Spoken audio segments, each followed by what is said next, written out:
So in the fifth today we have the Edifier MP330, and it's actually the bigger brother of the MP230, which was a pretty cool speaker. But that speaker had two issues: too much bass and no clarity.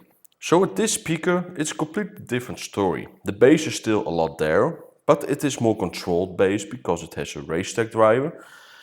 And the clarity is also here because it now finally has a tweeter. This means that this setup is similar to the ABL charts, but also to the C-Lot, like the P12 and the S85 for example. It is a dual speaker layout.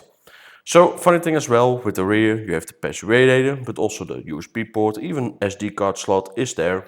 And on the front you have the button layout underneath, like with the previous model.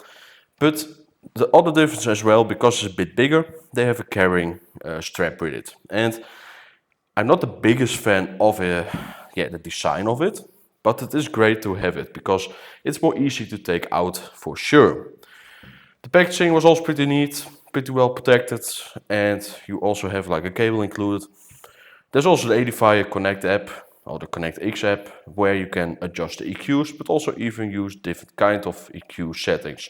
Even custom EQ is possible, but I did notice if you have the music EQ on, which is also the default EQ on a speaker, it's pretty well tuned. But you also have a party EQ where you have a bit more vocal and a bit more like dynamic boost.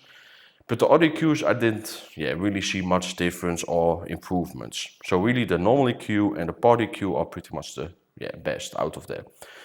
But the music EQ, so the normal EQ, I would say is the best overall performing EQ because it also performs alright with normal sounds, but also with some bass performing sounds for sure. So without further ado, here are a few audio samples and let's go see them.